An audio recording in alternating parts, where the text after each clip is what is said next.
Bueno, hoy vamos a comenzar, vamos a introducirnos en la nueva materia, con la posibilidad de tener, si Dios quiere, hasta el día miércoles 2 o 9 de diciembre, que calculamos ya hacer el receso final del año, 16 clases, o sea, 16 miércoles nos quedarían.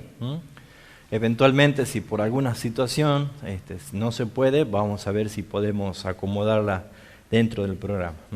Pero hoy vamos a comenzar una materia nueva, se llama Cristología, que es justamente la doctrina de Cristo Jesús. Pero vamos a tocar nosotros la Cristología bíblica, porque hay distintas interpretaciones acerca de esta doctrina de la Cristología, en la Iglesia romana, en la filosofía, hay muchas cosas que se pueden tocar, pero nosotros vamos a ver específicamente la doctrina bíblica. Y es una de las cosas importantes donde esta materia, cristología, se desancla, ¿sí? Comienza a desarrollarse, y especialmente por la gran famosa pregunta que creo yo que hizo quedar en silencio a todos y solamente una sola voz pudo responder por inspiración del Padre, ¿sí? Cuando Jesús, en Mateo capítulo 16, versículo 13 al 15, dice: viniendo Jesús a la región de Cesarea de Filipo, preguntó a sus discípulos diciendo: ¿quién dice los hombres que es el Hijo del Hombre? Es una pregunta que él quería escuchar la respuesta, dado que había comenzado Jesús su ministerio y la gente estaba empezando a conocerle y a sorprenderse y a admirar. Y es curioso la respuesta que dan, ¿no? Porque fíjense ustedes que la respuesta que ellos traen de la gente da claramente a entender de que habían corrientes de interpretaciones o creencias, por ejemplo, en la reencarnación. Ellos creían en la reencarnación, obviamente por la respuesta, porque dice: unos dicen que eres Juan el Bautista. A esta altura del ministerio de Jesús, a Juan el Bautista lo acababan de decapitar, ¿sí? Entonces, algunos creían que era el Juan el Bautista que había reencarnado, que había vuelto otra vez a tomar lugar en la predicación. Otros dicen que era Elías, Elías el profeta, que según Malaquías decía que viene el profeta Elías, y ellos esperaban la venida de ese profeta. Entonces dice: este debe ser Elías que profetizaron. También encontramos nosotros de que la otra respuesta dice Jeremías, ¿sí? Otro de los profetas, pero este profeta ya muerto. Entonces vemos que muchos creían en la reencarnación del profeta Jeremías. Y la respuesta final es: o algunos de los profetas. No dicen que Jesús era un profeta, sino que ellos aducían que era alguno de los profetas. Entonces, la respuesta que traen los discípulos es dar a entender de que ellos creían en la reencarnación, ¿sí? O creían en un cumplimiento parcial de alguna de las profecías acerca de Jesús. Pero la pregunta no quedó allí, porque Jesús ya tenía la opinión de la gente. Esto es lo que dice la gente. Jesús, el día que se bautizó, ya mostró de cuál era la opinión del Padre. ¿Cuál es la opinión del Padre? Tú eres mi Hijo amado, ¿sí? En ti tengo complacencia. Pero faltaba ahora la respuesta de sus propios discípulos. Y la pregunta que hace en el versículo 15, Jesús le dice: ¿y vosotros, quién decís que soy yo? Y esa pregunta es la que creo yo que se tiene que repetir todo este tiempo, y esta materia de cristología nos ayuda a nosotros a poder entender o interpretar mejor acerca de quién es nuestro Señor. ¿Sabemos responder quién es Él? ¿Podemos nosotros como cristianos responder quién es Cristo? Sería chistoso decir que somos cristianos y no conocemos a Cristo. ¿O qué es lo que conocemos de Cristo? Conocemos lo que se entiende que es Dios, el Hijo de Dios, el Mesías, el Salvador. Podemos titular muchas cosas, pero en realidad le conocemos. Lo curioso de esto es que esa pregunta que hizo Jesús: ¿y vosotros quién decís que soy yo?, hablando a sus discípulos, yo me imagino el silencio que habrá habido en ese momento, porque el único que responde es Pedro. Y Pedro dice, tú eres el Cristo, que significa el Mesías, el ungido, el Hijo del Dios viviente. Una respuesta contundente de un hombre que no tenía educación, no tenía cultura, no tenía letra, un hombre vulgar, da una confirmación y una respuesta contundente. Pero podríamos decir nosotros que inmediatamente Jesús explicó a todos por qué Pedro había dicho así, ¿sí? Y vale la ayudita acá, ¿no es cierto? Una pequeña ayuda del Padre, ¿no? Porque acá dice, bienaventurado eres, dichoso Simón, hijo de Jonás, porque no te lo reveló carne ni sangre, sino mi Padre que está en los cielos. Entonces nadie podría llegar a conocer a Cristo, literalmente conocer a Cristo, si no hay una revelación espiritual del Padre. Entonces, ¿qué es lo que la gente conoce de Jesús? Nos preguntamos en un mundo como este, donde el cristianismo como una de las grandes religiones más numerosas del mundo, y cuando hablo del cristianismo no hablo del evangélico, ¿sí? Porque el cristianismo está considerado incluso el católico romano. ¿Conocen a Cristo? ¿Quién es este hombre tan extraordinario, tan especial? ¿Quién es este hombre que la historia ha mostrado que ha trastornado todo? Ningún otro personaje en la historia de la humanidad ha levantado tanta controversia como la persona de Jesucristo. Ningún otro. Y mire que han habido muchos personajes en el mundo, muchos en distintas eras, en distintos tiempos, que han levantado controversias, pero nunca nadie ha levantado tanta controversia, tanta discusión, tantas emociones cruzadas como la persona de Jesucristo. Si nosotros hablamos de Dios, podemos entender de que hay creencias populares que dicen todos somos hijos del mismo Dios. No importa tu creencia, dicen algunos, ¿no? No importa a qué religión perteneces, pero todos somos hijos del mismo Dios. Si nosotros hablamos quizás con la religión católica, podríamos encontrar algunos puntos de la similitud de quién es nuestro Padre, ¿no es cierto? Si nosotros hablamos con el pueblo judío acerca de Dios, podríamos encontrar también algunas similitudes de quién es Dios Padre. Si hablamos con los mahometanos, con los árabes, uno podría encontrar, de acuerdo a sus creencias de Alá, qué es lo que uno podría encontrar éticamente, alguna similitud como para tener en cuenta quién es Dios Padre. Pero cuando hablamos del Hijo, el Hijo de Dios, cuando hablamos de la persona de Jesucristo, ninguna religión está de acuerdo con la Biblia. Ninguna. Solamente los hijos de Dios. Los que como Pedro hemos recibido por revelación del Padre. Nadie puede proclamar a Cristo como el Mesías, como el Salvador de su vida, como el Hijo de Dios, si no interviene el Padre. Y esa palabra, bienaventurado, es exactamente la misma palabra que Jesús emplea diciéndole a Tomás, bienaventurados los que no vieron, pero creyeron.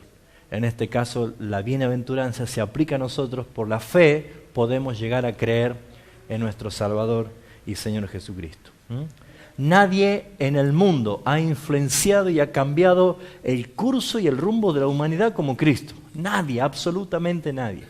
Es el único que ha partido en dos la historia de la humanidad, el tiempo. ¿Sí? Ustedes van a ver que la era se divide en dos partes, antes de Cristo y después de Cristo. Nadie más que Cristo. Nació muchos personajes históricos, muchas personas, muchas celebridades, hombres de filosofía, de ciencia, de investigación, hombres que han generado muchos logros incluso para la humanidad. Hay hombres que popularmente han sido muy reconocidos a nivel mundial, pero ninguno de ellos, ni en su nacimiento ni en su muerte, ha tenido tanto impacto como la persona de Jesucristo. ¿Quién es este hombre? ¿Quién es este hombre tan especial que esta materia nos va a permitir a nosotros conocer cada aspecto de su vida, tanto como Dios, como hombre, de acuerdo a lo que revela la Biblia? Nadie ha podido tener la centralidad de la revelación bíblica como Jesús. Toda la revelación bíblica, todo habla de un solo ser, de una sola persona. Toda la Biblia habla de Cristo como el centro de la revelación escritural. No hay nadie en el mundo que haga alusión a la centralidad de la palabra de Dios, solamente Jesucristo. Hay un texto muy importante en Juan capítulo, el último capítulo, ¿sí? El capítulo 21, San Juan capítulo 21. ¿Cómo me gusta este versículo a mí? ¿Cómo me gusta? Capítulo 21, versículos 24 y 25. San Juan capítulo 21, versículos 24 y 25. Esto muestra la faceta de un hombre único que caminó este planeta Tierra. El hombre más extraordinario que caminó y que estuvo en este planeta Tierra. Dice Mateo capítulo 21, 24 y 25, este es el discípulo que da testimonio de estas cosas. Y escribió estas cosas, y sabemos que su testimonio es verdadero. Y escuchen y lean conmigo lo que dice allí. Y hay también otras muchas cosas que hizo Jesús, las cuales, si se escribieran una por una, pienso que ni aún en el mundo cabrían los libros que se habrían de escribir. Amén. ¡Wow! Impresionante. ¿Han habido hombres famosos en este mundo? Sí. ¿Hombres prominentes en la historia? Claro que sí. Pero sin embargo, no hay otro personaje en la historia de la humanidad donde se haya escrito tantos libros acerca de él. Para bien, para mal, para admiración, para reproche, lo que sea. ¿Quién es este hombre que vamos a estudiar? ¿Quién es este Jesús, el Nazareno? ¿Quién es este Mesías, el prometido? ¿Quién es este que la Escritura muestra que el Antiguo Testamento habló tanto de la llegada de este Salvador, de este Mesías, que el nacimiento del nuevo pacto, después de esos 400 años de silencio entre Malaquías y Mateo, había todo un pueblo que estaba esperando. ¿Esperando qué? Esperando la llegada de un Mesías, esperando la venida de un Salvador. ¿Quién es este que todo el Antiguo Testamento hablaba proféticamente de él? ¿Quién es este hombre tan importante, tan trascendental, que todos les estaban aguardando? Nadie podía tener una vida tan intachable como él. Según lo que dice Lucas capítulo 23, vamos a ver nosotros que tanto Pilato como el rey Herodes no encontraron evidencias para incriminarlo. Capítulo 23 de Lucas, versículo 14 y 15, dice así la palabra del Señor. Vamos a leer el 13. Entonces Pilato, convocando a los principales sacerdotes, a los gobernantes y al pueblo, les dijo: me habéis presentado a este como un hombre que perturba al pueblo, pero habiéndole interrogado yo delante de vosotros, no he hallado en este hombre delito alguno que de aquellos que lo acusáis, ni aun Herodes, porque os reunís con él, y aquí que nada digno de muerte ha hecho este hombre. ¿Quién en el mundo puede ser tan intachable como este hombre? ¿Quién es este Jesús? ¿Quién es este que no encontraron de qué inculparlo? Que para presentarlo delante del sumo sacerdote Anás y Caifás tuvieron que sobornar falsos testigos para encontrar en qué acusarlo. Un hombre de una vida intachable, un hombre de una trayectoria perfecta en esta tierra. Esto es lo que habla Cristología, por eso estoy introduciéndolos a la materia que vamos a ver todos estos miércoles hasta fin de año, si así Dios lo permite. ¿Quién es este hombre tan extraordinario que un día vino a este mundo? Este hombre que el mismo ladrón en la cruz lo confesó como Dios. Allí en el mismo Lucas 23, versículo 39, dice: y uno de los malhechores que estaban colgados les injuriaba diciendo: si tú eres el Cristo, sálvate a ti mismo y a nosotros. ¿Qué respondió el otro? Respondiendo el otro, le reprendió diciendo: ¿ni aún temes a quién? ¿A Dios? Él confesaba que ese hombre que estaba allí era Dios. ¿Ni aún temes tú a Dios estando en la misma condenación? Nosotros a la verdad justamente padecemos porque recibimos lo que merecieron nuestros hechos, mas este ningún mal ha hecho. ¿Quién es este que estaba allí en la cruz? Que hasta un preso condenado llegó a decir: Él es Dios. ¿Quién es este hombre que aún el centurión al pie de la cruz confesó de que este hombre era un hombre inocente, un hombre justo? Allí en el versículo 47 del mismo capítulo dice: cuando el centurión vio lo que había acontecido, ¿qué hizo? Dio gloria a Dios, diciendo: verdaderamente este hombre era justo. Un hombre extraordinario. Mis hermanos, nosotros caminamos una tierra, un suelo que caminó un hombre extraordinario. Esta materia, cristología, nos va a llevar a conocer y a ver quién es este hombre tan especial, que murió como un cordero de Dios, que murió y que dio su vida en una forma vicaria, sustitutiva, representativa de un pueblo escogido para salvación. ¿Quién es este hombre que aún murió, en vez de maldecir, bendecía, y que intercedía diciendo: Padre, perdónalos porque no saben lo que hacen? Creo yo que con estas breves evidencias de introducción es como que nos genera a nosotros un deseo de decir: yo quiero conocer a este gran hombre que la palabra nos enseña. Gracias. Este Jesús murió en la cruz del Calvario. Y este Jesús murió como un plan perfecto de redención. Porque el hombre y su pecado era tan alta el nivel de la condenación y tan eterna el nivel de la condenación que nadie podía pagar el precio de su pecado, solamente Dios. Y Dios, para pagar el precio del hombre pecador, no era posible, sino tenía que morir. Pero Dios no puede morir. Por lo tanto, en el plan perfecto, Dios se tenía que encarnar. Dios tenía que hacerse hombre. Dios tenía que hacerse carne para poder morir.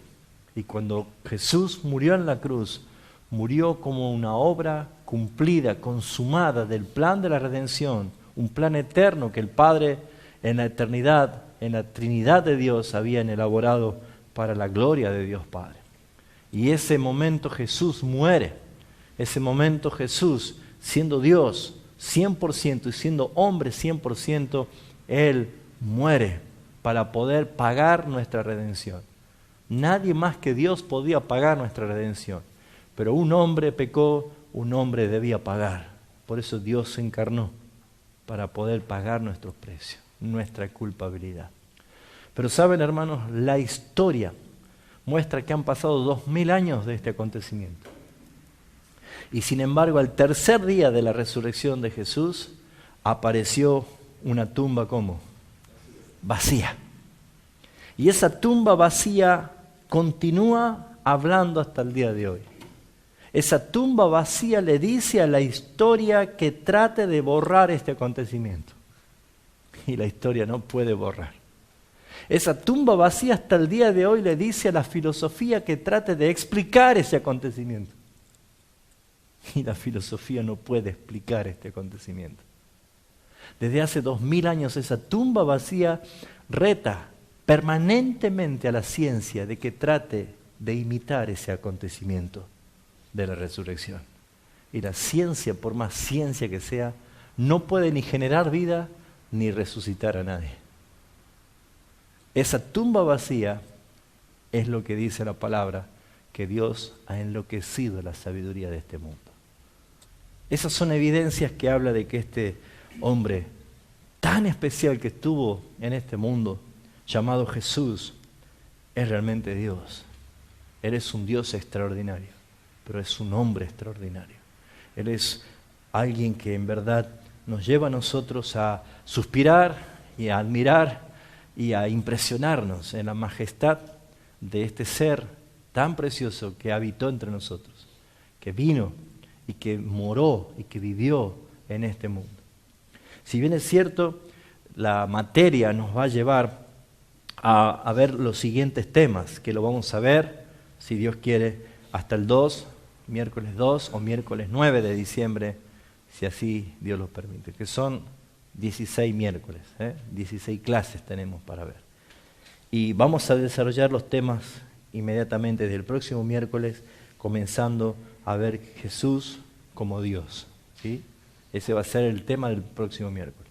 Y luego vamos a ver Jesús como hombre, Jesús como Salvador, Jesús como siervo, Jesús como profeta, como sacerdote y como rey.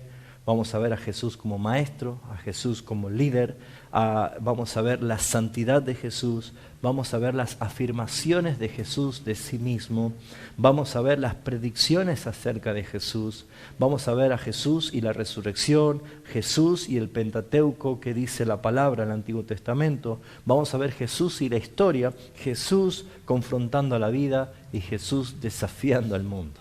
Son temas muy importantes de esta materia, cristología. Y creo yo que Dios nos va a permitir, si así Él lo quiere, poder terminar el año glorificando a nuestro Señor por conocer a aquel que dio su vida por nosotros. Amén. Entonces, hoy quiero simplemente introducir por qué debemos estudiar a Jesús, por qué debemos nosotros conocer la palabra y poder estudiar acerca de Cristo. Hay 3 razones principales bíblicas que debemos nosotros por qué estudiar, por qué conocer a nuestro Señor. La primera razón es porque la Biblia presenta de que Jesús es la piedra angular. La piedra angular. ¿Qué significa esto de la piedra angular? Nosotros sabemos que para la edificación de un edificio se necesitan cimientos. Y una de las características que tenían los edificadores, de acuerdo al contexto bíblico, es que cuando alguien quería edificar, debía allanar el terreno, limpiar el terreno, dejar plano el terreno, pero debía hacer cavar en forma cónica, ¿sí? En forma cónica, y poner allí lo que es la piedra principal, la piedra angular. Sobre esa piedra se comenzaba a poner más piedras cementadas hasta que se formaba el cimiento, ¿sí?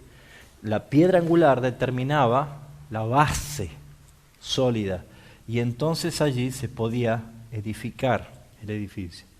Lo que nosotros vemos que dice Hechos de los Apóstoles capítulo 4 versículo 11, que Jesús hablando a quien ellos reprobaron, a quien ellos rechazaron, está haciendo referencia justamente a la importancia de quién es.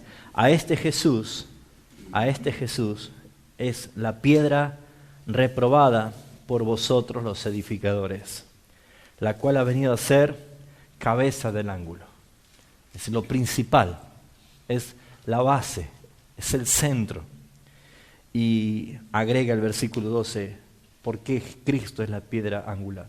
Porque dice, y en ningún otro hay salvación, en ningún otro hay salvación, porque no hay otro nombre bajo el cielo dado a los hombres en que podamos ser salvos. Cristo es el centro del universo. Cristo es el centro de todo el universo. Todo gira alrededor de Cristo.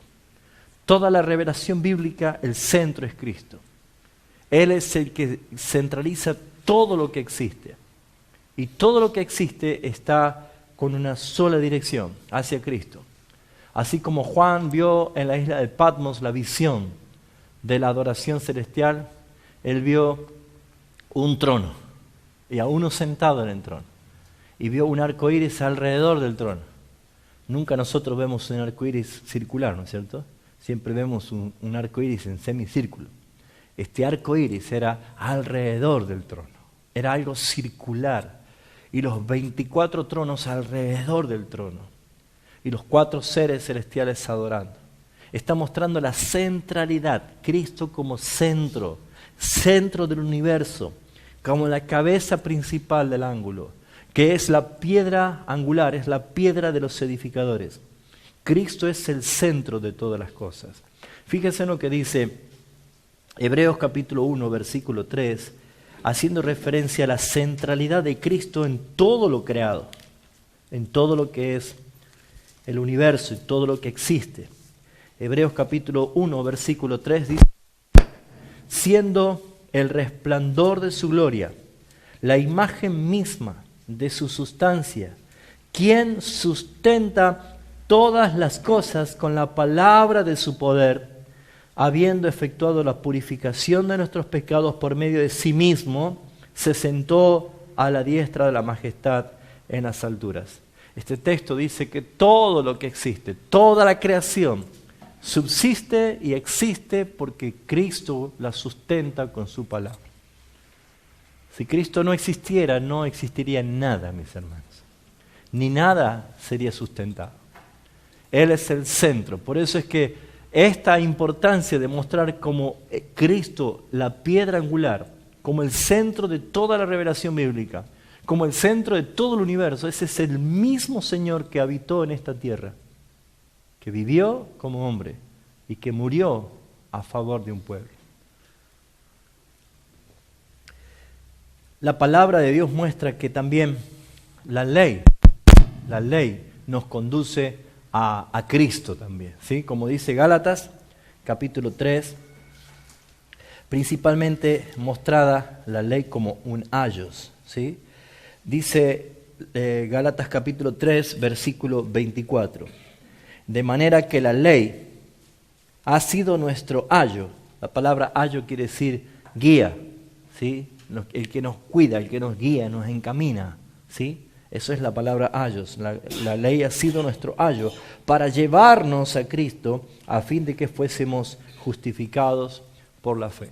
La palabra enseña que la ley no salva a nadie, al contrario, la ley nos condena. La ley muestra la culpabilidad del hombre. No conoceríamos el pecado si no es por la ley. Entonces, ¿para qué está la ley? La ley está para conducirnos a la gracia. La ley está para conducirnos a Cristo. Incluso la ley de Dios ha sido establecida con el fin de guiarnos a Cristo. Ese pueblo de Israel que recibió la ley de Dios en el monte Sinaí era una clara expresión de gracia, porque esa ley es la que lo conduciría a Cristo.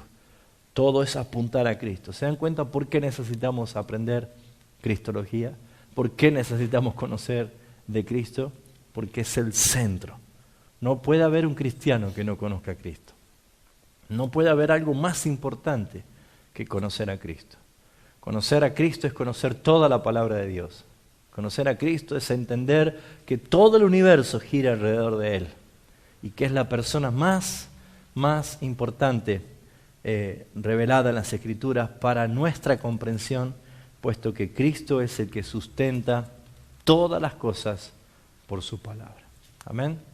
Así que tenemos una linda materia para desarrollar.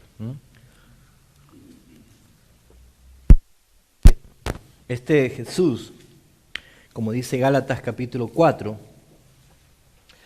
un día se iba a hacer visible, un día se iba a hacer real.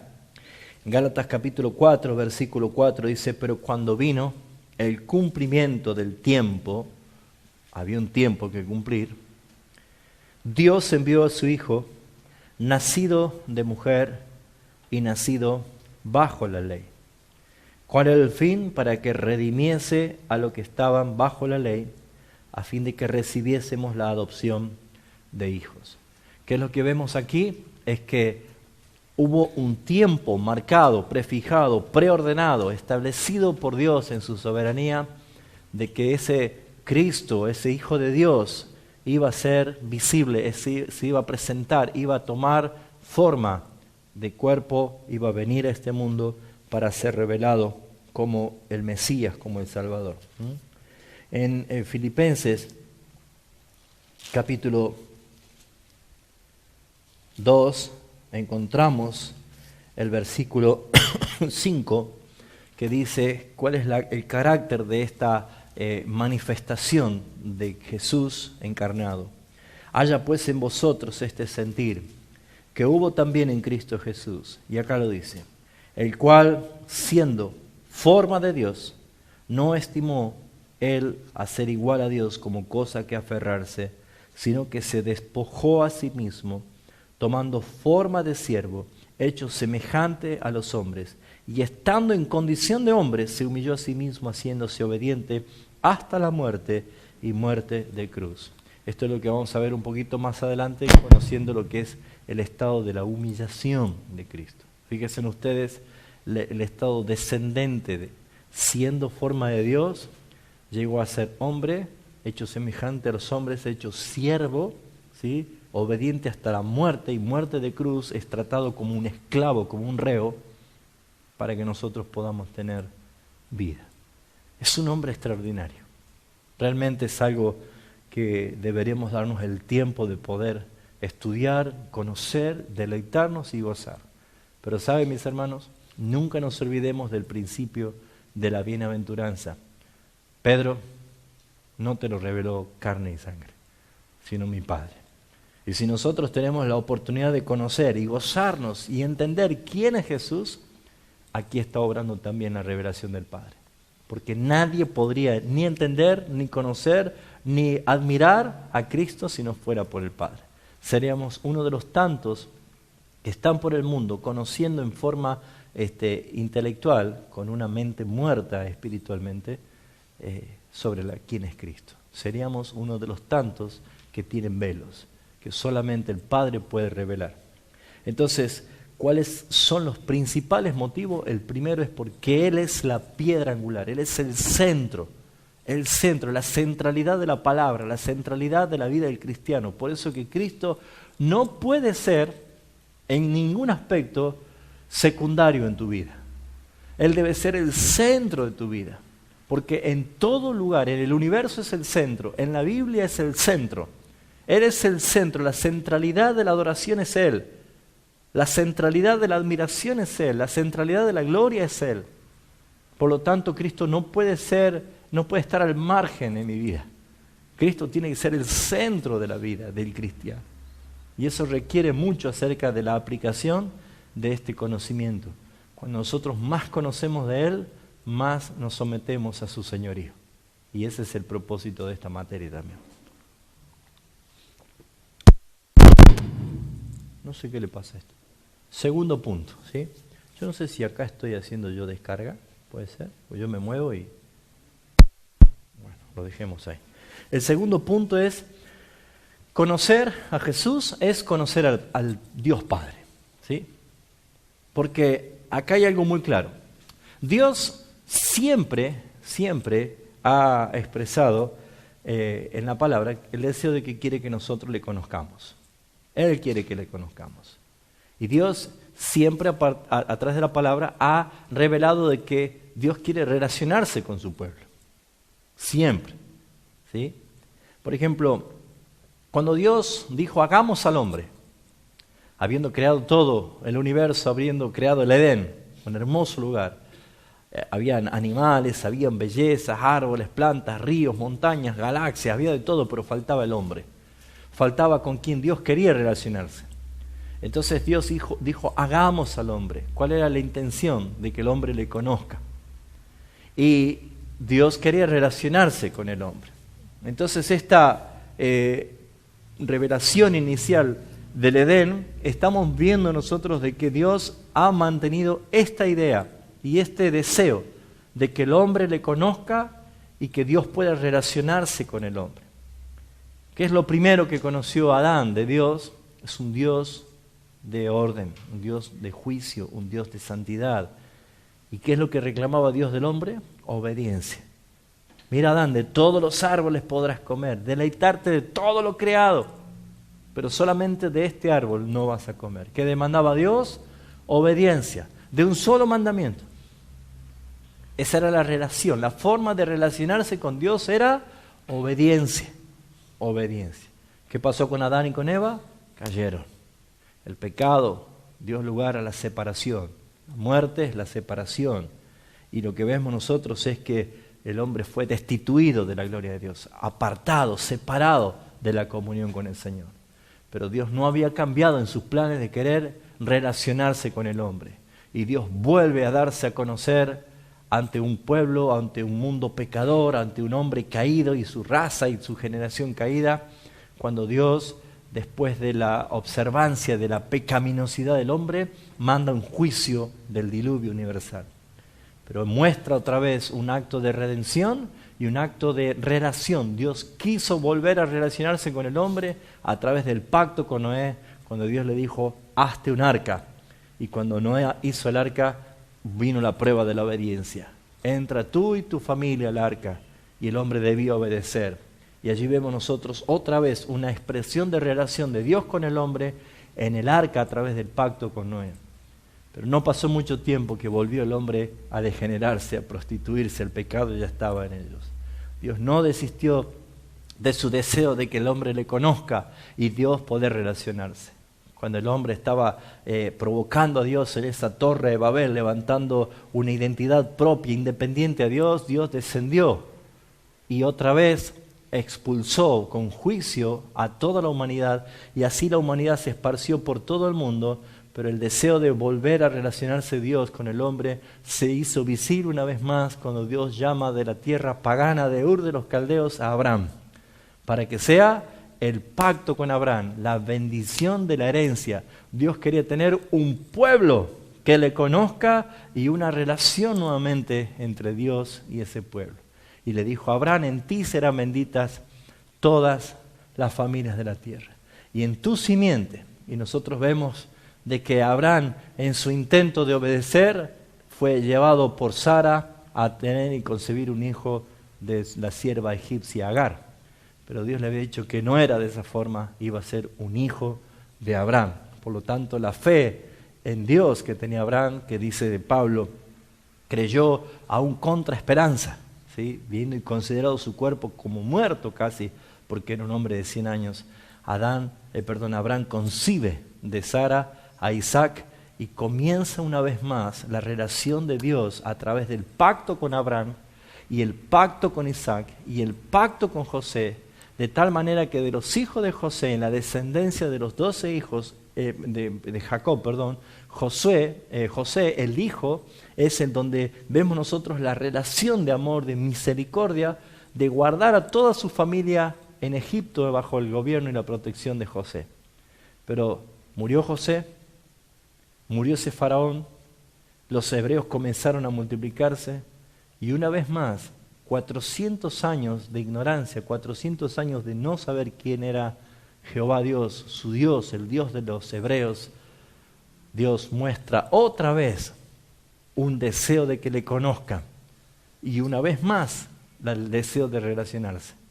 Y así es como Dios levanta a Moisés, el libertador, donde desnudando su brazo poderoso a través de las 10 plagas, Faraón deja ir al pueblo y estando en pleno peregrinar desde Egipto hasta la tierra de Canaán, Dios muestra cómo quería relacionarse con el pueblo a través de la ley que Dios le dio a Moisés en el monte Sinaí. Y no tan solo le dio las leyes, poniéndoles las condiciones para que Dios y el hombre puedan tener una relación, sino que también le dijo Dios a Moisés, vas a levantar un tabernáculo, una tienda, donde yo voy a habitar en medio de ustedes en el campamento. No sé si ven cómo Dios siempre quiso darse a conocer y siempre quiso relacionarse con el hombre. Y a través de la historia esto ha sucedido. Y luego que fue el tabernáculo, fue después cuando inquieta el espíritu y David dice, yo no puedo vivir en un palacio de marfil, de oro, de mármol y de bronce, y el arca de Jehová está en una carpa. Voy a edificar un templo. Y Dios escoge a Salomón, el hijo de David, y nosotros vemos que en la historia del pueblo de Israel jamás hubo un templo tan extraordinario como el templo del rey Salomón. Impresionante, llegando de esa forma al momento de la gloria, del esplendor del pueblo de Israel. Un Dios relacionándose con el pueblo a través del sacerdocio levítico, a través de un templo. Pero vemos nosotros de que la desobediencia y el pecado y la apostasía nuevamente provocando a Dios, llevó ¿a qué? A que Dios traiga mano dura del imperio del reino del norte, Babilonia, con la mano del rey Nabucodonosor, llevando al exilio cautivos a todos los israelitas y del pueblo de Judá, y destruyendo otra vez el templo majestuoso de Salomón. Pasando los 70 años de cautiverio, Dios vuelve a expresar el deseo de una reconstrucción, una restauración de esa relación, y utiliza al rey Ciro de Persia, para que vuelva a través de la inquietud que Dios puso en el corazón de Nehemías, a reconstruir y a levantar los muros que estaban caídos y estaban incendiados, y a levantar y reconstruir el nuevo templo. Y otra vez más, restaurar la adoración. Podemos ver nosotros cuando Esdras pone los fundamentos y empieza a hablar de la ley, cómo realmente estaban todos, lloraban a gritos por la emoción que tenía. Pero vienen los 7 juicios de Malaquías. Otra vez. Ustedes dicen que me han honrado, pero no me han honrado, me han deshonrado. Ustedes no me han amado.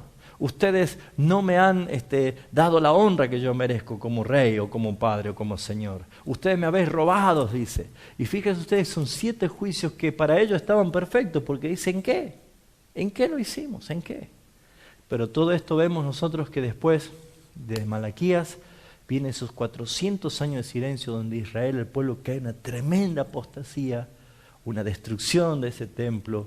Y entrando ya en el tiempo de la era de los romanos, el rey Herodes levanta, reconstruye un nuevo templo, el templo de Herodes. Y saben, mis hermanos, en esos 400 años de silencio, donde una familia de los macabeos, que con aire revolucionario se desprenden de todo eso y empiezan a cautivar nuevamente la restauración y la institución del pueblo de Israel, esa familia se fue creciendo y se fue haciendo más grande, de tal manera de que esa familia se llenó de orgullo y de soberbia. Los macabeos, que tan pronto estuvieron en pleno apogeo, se dividieron en 3, y entre esos se conocen como las grandes divisiones sectarias de los fariseos y los saduceos y otros familias que estaban reveladas en ese momento. Los fariseos nacen allí en ese momento de los 400 años de silencio. Entonces llegamos al Nuevo Testamento, donde el pueblo esperaba. ¿Qué esperaba? Una promesa, un pacto, que del esplendor de la gloria del reino de David tenía que nacer alguien que se siente en el trono de David, que pueda restaurar la gloria de Israel, que pueda ser el rey, el ungido. Los reyes eran ungidos. Alguien que sea ungido para traerlo a libertad de Roma, para que ellos puedan ser libres y para que puedan otra vez volver a constituirse como una gran nación. Y saben, mis hermanos, allí nació Jesús. Esta persona extraordinaria que venimos hablando habla de que el cumplimiento del Padre, de querer que le conozcan y querer relacionarse, esta vez se produce a través de la persona de Jesucristo. Por eso es que, ¿quién es esta persona que apenas nació? Los astros, los ángeles cantaban, que los astros, la estrella, guiaba a los sabios del oriente.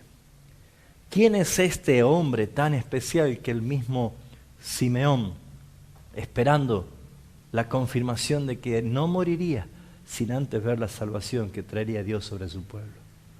Y fue cumplido cuando le presentaron a Jesús a los 8 días en el templo. Este Jesús estaba naciendo acá. Y por eso es que la segunda razón que nosotros tenemos para conocer a Cristo es porque conocer a Jesús es conocer a Dios.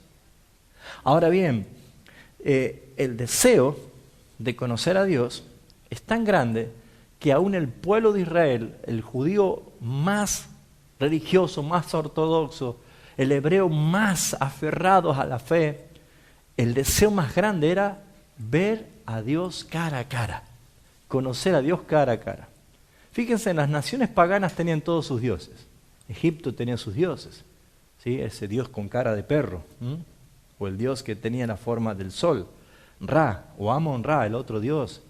Las naciones paganas, los caldeos, los de Ur de Caldea, tenían dioses como la diosa Ishtar, ¿sí? La diosa de la prostitución, de la seducción. Tenían el dios Moloch, el dios que era barrigón con un gran horno de fuego, con sus brazos extendidos. Entonces allí se sacrificaban niños, tiraban niños vivos adentro de ese gran barriga que era un horno de fuego. O sea, la gente de todas las naciones paganas tenían sus dioses que ellos podían hasta dibujarlos si querían, porque tenían una imagen.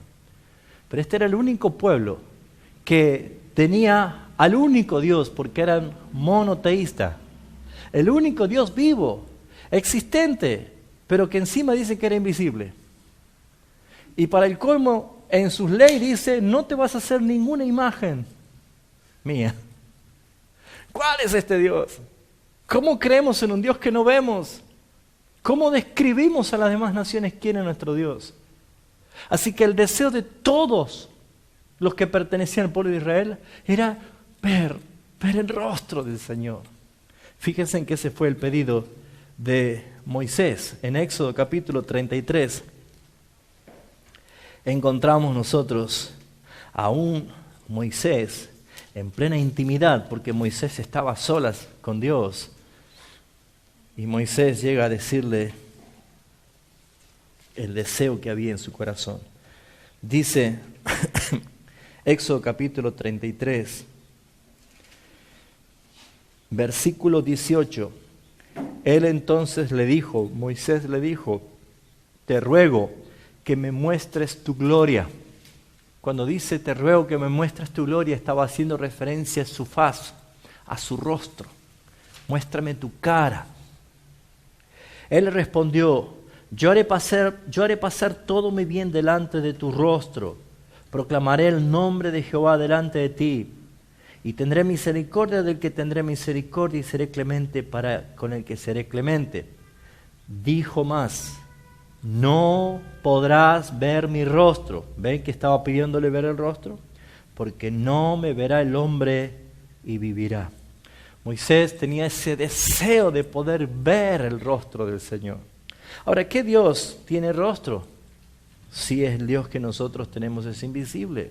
¿Quién será el que estaba hablando aquí con Dios? ¿Quién era el que realmente estaba hablando? Porque según la palabra de Dios dice que Cristo es la imagen visible del Dios invisible. Este es Cristo preencarnado que estaba hablando. Porque el deseo de Moisés era ver el rostro. Y el rostro es únicamente del Dios visible. Ahora, ¿Moisés pudo ver el rostro del Dios glorificado? Moisés logró verlo 1500 años después de ese pedido. Cuando Jesús subió al monte y se transfiguró delante de Pedro, Juan y Jacobo. ¿Se acuerda quién apareció? Al lado de Jesús, Moisés y Elías. Y la nube no lo ocultó a Jesús de Moisés y de Elías, la nube lo ocultó de Pedro, Juan y Jacobo. Pero ese Moisés que anhelaba ver la faz, la gloria de Dios, la gloria misma del Señor, se resplandeció en el rostro de Cristo. Según la Escritura dice que los lavadores, las lavanderas no pueden dejar tan blanca esa ropa, y su rostro irradiaba luz como el sol. Mis hermanos, vemos nosotros de que esta es una imagen del Cristo preencarnado, que hablaba de que no me verá nadie el rostro sin que pueda estar vivo. Por eso nosotros vemos que la segunda venida de Cristo, según Mateo, está diciendo que será con gran poder y gran gloria, dice. La gloria misma del Señor será en su faz. Por lo tanto, lo que vemos nosotros es que hay un deseo de conocer a Jesús, porque conocer a Jesús es conocer a Dios Padre. Él es mismo. Veamos lo que dice Pablo en Colosenses capítulo 1, versículo 15. ¿Vamos bien hasta acá? Colosenses capítulo 1, versículo 15. Pablo dice, Él, haciendo referencia a Jesús, Él es la imagen del Dios invisible, el primogénito de toda creación.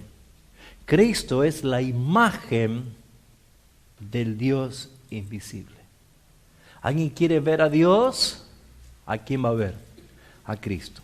Y esto es muy importante entender porque aún hay muchos cristianos evangélicos que creen que vamos a ver a Cristo y vamos a ver al Padre. Y eso no lo dice la Biblia. Dios Padre es invisible. Y a quien nosotros vamos a contemplar su rostro es a Cristo. Y viendo a Cristo, ¿qué dice acá? Vemos al Padre. Porque todavía nuestra limitada mente, cuando hablamos de la Trinidad, todavía nos imaginamos tres. Y es uno. ¿Quién es la imagen visible del Padre? Es Cristo. ¿Se entiende esto? Ahora, fíjense en lo que dice Jesús mismo en el capítulo 14 de Juan, cuando Jesús está diciendo que nadie va al Padre sino por Él. Fíjense en que nosotros encontramos aquí en Juan capítulo 14, ¿te acuerdas que Él había dicho, yo soy el camino y la verdad y la vida y nadie viene al Padre sino por mí? Dice que Felipe le dijo esto, Señor, muéstranos al Padre y nos basta. ¿Sí? Muéstranos al Padre y nos basta. Con eso, ya está. Aseguramos todo. ¿Sí? ¿Cuál fue la respuesta del Señor? Jesús le dijo, ¿tanto tiempo hace que estoy con vosotros y no me habéis conocido, Felipe? Pero sí, Señor, yo no te conozco a ti, pero yo quiero ver al Padre. Pero la respuesta de Jesús es mostrando esto. ¿Tanto tiempo estoy con vosotros y no me habéis conocido, Felipe? Y agrega diciendo esto, fíjense ustedes, el que me ha visto a mí, ha visto al Padre. ¿Cómo pues dices tú, muéstranos al Padre? Él está diciendo esto, el Padre y yo, uno somos. El que me ha visto a mí, ha visto al Padre. Entonces, ¿cuál es la idea de la persona visible? Dios, nuestro Dios es invisible, pero en la persona del Hijo, es visto el Padre, porque es Dios. ¿Se entiende esto? Pero fíjense ustedes que necesitamos nosotros de la revelación y la inspiración del Espíritu Santo, porque si no, no sería posible, esto sería una de las tantas locuras más para creer. Por eso es que nosotros debemos entender que cuando seamos transformados a la gloria, podemos conocer y entender y aún recibir pensamientos que no han subido nunca a la mente del hombre. Hay cosas que la Biblia las expresa. Por eso nosotros necesitamos entender y necesitamos conocer que Él es la imagen visible del Dios invisible. ¿Se entiende? Entonces, cuando veamos esto, nosotros debemos aprender a pensar como la Escritura nos lleva a que pensemos. ¿Quién es Dios? Es uno, en tres personas. El Espíritu, según Jesús dice, es como el viento. No lo vemos, pero lo sentimos. ¿Ustedes lo ven al viento? Pero ¿cuándo sabemos que está presente? Cuando lo sentimos, o cuando vemos los árboles que se mueven, o las olas del mar. ¿Se dan cuenta? No lo vemos, pero se siente. El Espíritu es así. Ahora, la Biblia habla que Dios es invisible. Entonces, si el Padre es invisible y el Espíritu es invisible, ¿cómo podemos conocer a Dios? La imagen viva del Dios invisible es Cristo. Él es la persona que para nosotros será vista y conocida. ¿Se entiende esto?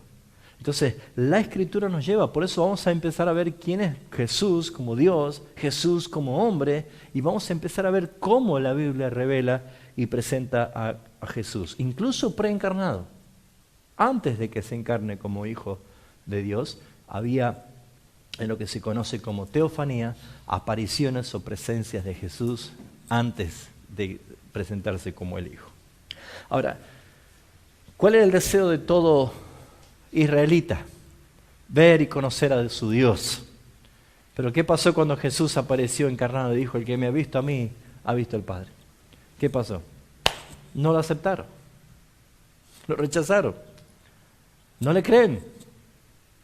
Por eso en Juan capítulo 3, Jesús explica por qué es esto, por qué es que no fue aceptado. En el capítulo 1 de Juan dice, en versículo 11, a los suyos vino y los suyos no le recibieron.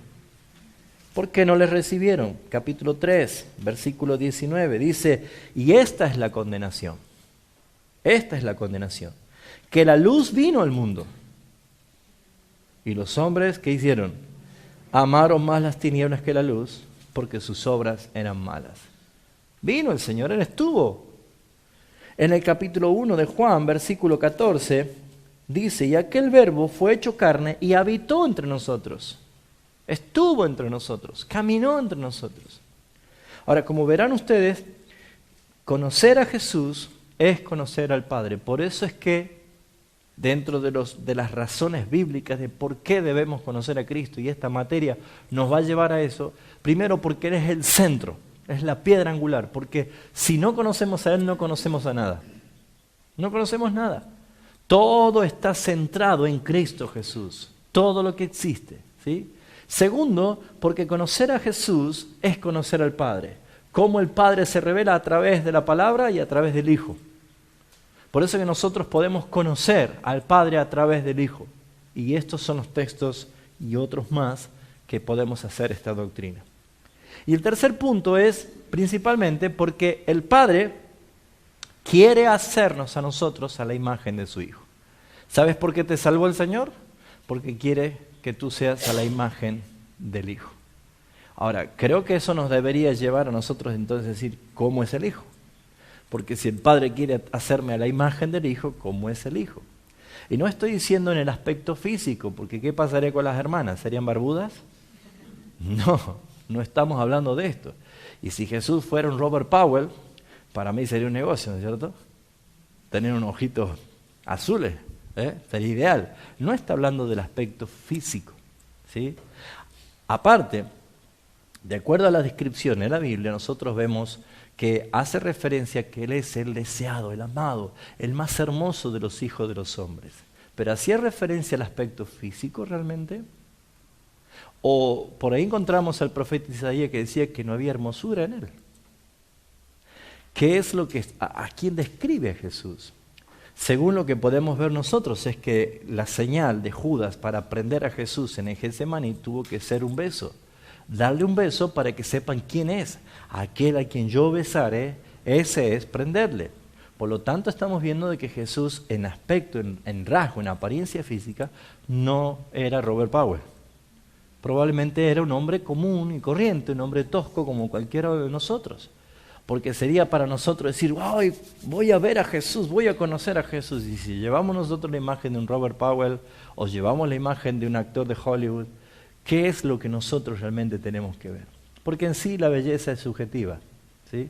Alguien dijo, no existe la fealdad, sino extrañas y diferentes clases de bellezas. Creo que sería lo más acertado, ¿no es cierto? Pero nadie es feo, porque uno puede decir, ¿cómo esa persona tan fea se ha casado con esta persona tan bonita? Sí, es fea para usted, es subjetivo, pero no es algo objetivo. Ahora, si nosotros nos ponemos a ver, no está haciendo referencia al aspecto físico. Hay muchas cualidades de este Jesús que revela la Escritura, a la cual nosotros vamos a ser hechos a su imagen. Veamos lo que dice Pablo en Romanos capítulo 8, versículo 29. Porque a los que antes conoció, dice, también los predestinó. Y ahí hay un propósito. ¿Para qué me escogió y me predestinó? ¿Para salvarme? Acá dice principalmente ¿para qué? Porque a los que antes conoció, también los predestinó para que fuesen hechos. ¿Qué quiere decir que fuesen hechos que antes no lo éramos? Para que fuésemos hechos conforme a la imagen de su Hijo. No habla del aspecto físico. Nosotros, según lo que vemos en la palabra, en nuestra transformación, nuestra glorificación, nuestro cuerpo glorificado, vamos a tener la misma apariencia que tenemos, nos vamos a conocer, vamos a tener la misma apariencia. Yo voy a ser así por la eternidad, nada más que no voy a tener canas, no voy a tener arrugas, no voy a ser viejo, no voy a tener defecto físico, voy a estar en un estado perfecto, pero mi apariencia, mis rasgos van a ser igual. Por eso empiecen a amarse y a aceptarse como son, porque así Dios le ha placido, porque así te ama el Padre. ¿Sí? Entonces uno te dice, ay, qué lástima, yo pensaba que había un plan canje y un modelo mejor. No se trata de esto. La apariencia glorificada no hace referencia a un cambio de apariencia. ¿Sí? ¿Cómo lo podemos ver esto? Que Jesús, el mismo Jesús que murió, resucitado, es el mismo Jesús que lo identificaron y que Él se presentó. ¿Sí? De la misma forma que nosotros vemos que dice que apareció Moisés, y Pedro, por inspiración, puede decir, ese Moisés y ese Elías. ¿Sí? O sea, los aspectos físicos no son los que cambian. En el estado de la glorificación está hablando de que nosotros tendremos cualidades que vamos a estudiarla acerca de Él. ¿Por qué? Porque Él es la piedra angular, porque Él es el centro, porque todo apunta hacia Él. Si yo voy a tener una formación de imágenes conforme a la imagen de Él, por eso dice que a los que antes conoció, también los predestinó para que fuesen hechos conforme a la imagen de su Hijo. O sea que hay algo aquí que nosotros debemos motivarnos a aprender y a conocer quién es Jesús, porque yo voy a ser transformado a su imagen. Entonces necesito conocer su carácter, su persona, su esencia, su adoración. ¿Quién es Él? ¿Cómo lo describe la palabra? Porque Él va a ser, como dice acá, el primogénito entre muchos hermanos. El unigénito ahora es primogénito, el primero entre muchos. Hay algo que nos tiene que llevar a nosotros a conocer quién es Él. La Biblia nos enseña que podemos descubrir facetas de nuestro Señor. Ahora, ¿se han dado cuenta ustedes que es más fácil, es más conocido Jesús como hombre que como Dios? Nosotros tenemos que describir a Jesús como Dios. Tenemos una serie de problemas. ¿Por qué? Porque nosotros tenemos 4 evangelios que biográficamente narran y describen de distintos aspectos, distintos ángulos, la persona de Jesucristo, pero como hombre. Si bien es cierto, eres 100% Dios, porque lo vamos a estudiar. Jesús era omnisciente, atributo de Dios en Él. Jesús era el que conocía, no hacía falta que le diga qué había en el corazón del hombre, ya lo sabía. Jesús estaba conversando y él sabía qué estaban pensando. Decía, ¿por qué están pensando así? Le decía. Hay muchas cosas, ¿sí? Si bien es cierto, Él estaba en el cuerpo presente, en materia, pero sin embargo, Él es omnipresente, no utilizando el atributo en ese momento de Dios, pero Él decía, yo soy el Hijo de Dios que está entre vosotros, pero que estoy en el cielo. Que lo vamos a estudiar, y está en la Biblia. Entonces, ¿cómo? ¿Está aquí o está allá? ¿Dónde está Jesús? Él es Dios. O sea, tiene atributos de Dios, pero nos es mucho más fácil a causa de las narraciones biográficas de los 4 evangelios que nosotros tenemos, y por ser 4 evangelios que tienen un remitente y un destinatario con un asunto. ¿Sí? Son 4 evangelios, son 4 narraciones biográficas que hablan de Cristo. El Mateo tiene un destinatario, el pueblo judío. Y quería mostrar a través de la palabra al pueblo judío de que Jesús es el rey prometido, el rey, el Mesías, el linaje de David, el que se iba a sentar en el trono. Por eso es que Mateo cita mucho a los profetas mesiánicos del Antiguo Testamento, para que vean que Él es el cumplimiento. Por lo tanto, Mateo tiene un objeto. La inspiración que le dio el Espíritu Santo para escribir es que Mateo debía mostrar al pueblo de Israel, el pueblo judío específicamente, de que Jesús es el rey, el Mesías que ellos debían esperar. Él es el cumplimiento. Sin embargo, vemos nosotros que Marcos le escribe a los romanos. Había una intencionalidad de mostrar a Jesús como el siervo de Dios, el siervo sufriente de Dios. Por eso cuando ustedes lean los evangelios van a ver la tendencia que tiene cada uno de ellos. Marcos estaba específicamente direccionando su evangelio a los romanos para mostrar y presentar a Jesús como el siervo de Dios. Como el siervo de Dios. El doctor Lucas, que es un historiador, un investigador, un escritor, que tiene dos escritos muy importantes en el canon bíblico, que es el Evangelio de Lucas y también la carta de los Hechos de los Apóstoles. Y está dirigida las dos, ¿a quién? A Teófilo, no a Gutiérrez, ¿no? A excelentísimo Teófilo. ¿Quién era Teófilo? ¿Quién estaba dirigido? A un principal griego. Porque necesitaban, fíjense ustedes, Jesús como persona, impactando con su fama a todos los reyes de la tierra, a todos los gobernantes. ¿Se acuerdan ustedes que el rey Herodes, cuando lo traen a Jesús, dice: ¿cuánto he esperado conocerte? He oído tanto de ti. Quiero que me hagas un milagro. Él quería un show en vivo e indirecto. Claro, eso es lo que quería el rey Herodes. Porque Jesús era noticia a todos los principales de los reinos de aquella época. Por lo tanto, aquí el excelentísimo Teófilo, un principal de los griegos, estaba interesado, y a los griegos les gusta el saber, el conocer.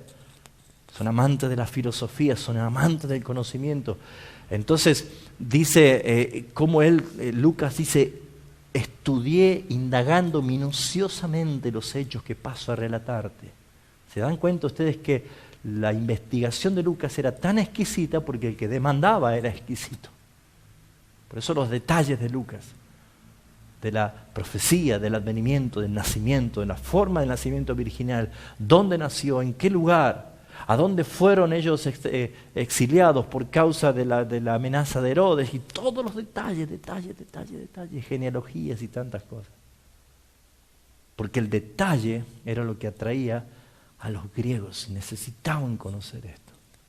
Y lo van a ver ustedes, por eso Lucas, el Evangelio de Lucas, podría ser la biografía más exacta, más perfecta, relatando los asuntos importantes. Por eso hemos leído nosotros en Juan capítulo 21, que si tenemos que escribir todo acerca de Jesús, cosa por cosa que hizo, no alcanzarían los libros en el mundo. Y fíjense ustedes que es verdad. Sin embargo, Juan, el apóstol Juan, ese discípulo amado, ese que recostó su cabeza sobre el pecho del Señor, podríamos decir que es una carta, un evangelio universal, porque cuando hablamos de gentiles también incluye a judíos y gentiles. Es una carta, un evangelio universal, porque aquí está presentando a Jesús como Dios directamente. Por eso ustedes no van a encontrar en Juan, en los primeros capítulos, ni genealogías, ni descendientes, ni siquiera quién fue la madre, ni el padre de Jesús, ni dónde nació, ni en qué pesebre, ni quién de los magos que vinieron del oriente. No va a encontrar absolutamente nada de esto. La revelación de Juan es con la intención universal de mostrar que Jesús es Dios. Por eso dice, en el principio era el Verbo, y el Verbo era con Dios, y el Verbo era Dios. Y en Él estaba la vida, y Él era la luz de los hombres. Y nada fue creado sin Él.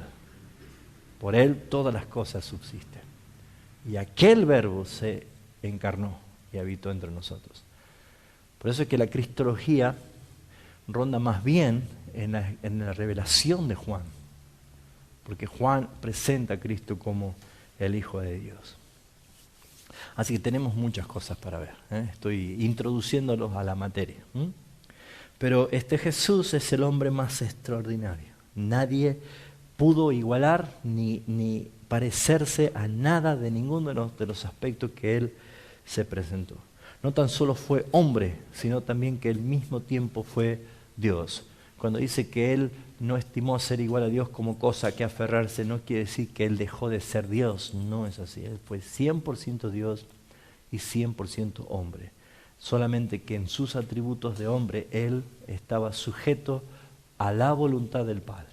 Por eso en todo el tiempo Jesús le dijo Padre a su Padre. Y en el único momento que Él dijo Dios del Padre es cuando en ese momento estaba separado por nuestros pecados. Cuando Él dijo Elohim, Elohim, lama sabachthani, Dios mío, ¿por qué me has desamparado? Pero también vamos a ver que la Biblia nos revela que Jesús fue el siervo, fue el maestro, el profeta, el sacerdote y el rey.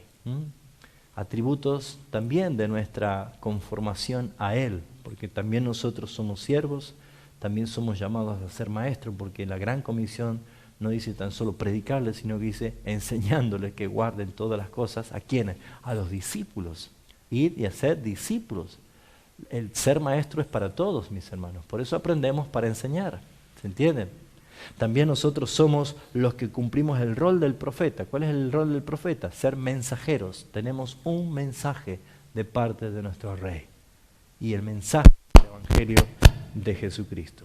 Tenemos nosotros un sacerdocio y también somos reyes, porque la Biblia dice que por su sangre, en el acto de la redención, nos hizo reyes y sacerdotes para nuestro Dios.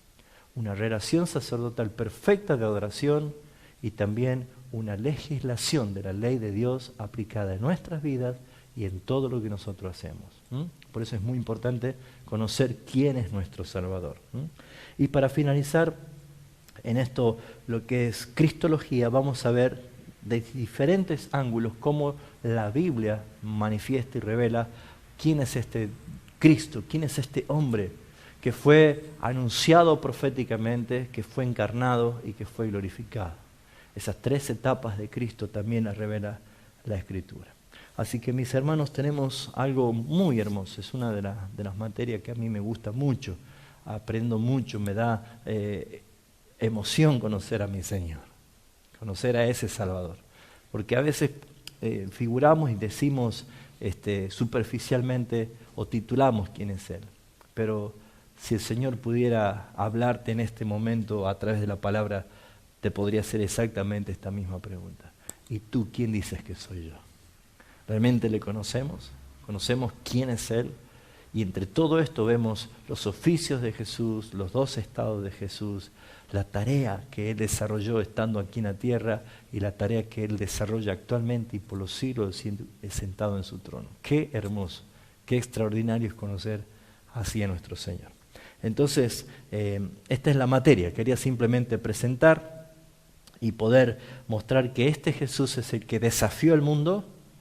Este es el Jesús que desafió a la historia, que desafió a la filosofía y que desafía a la ciencia.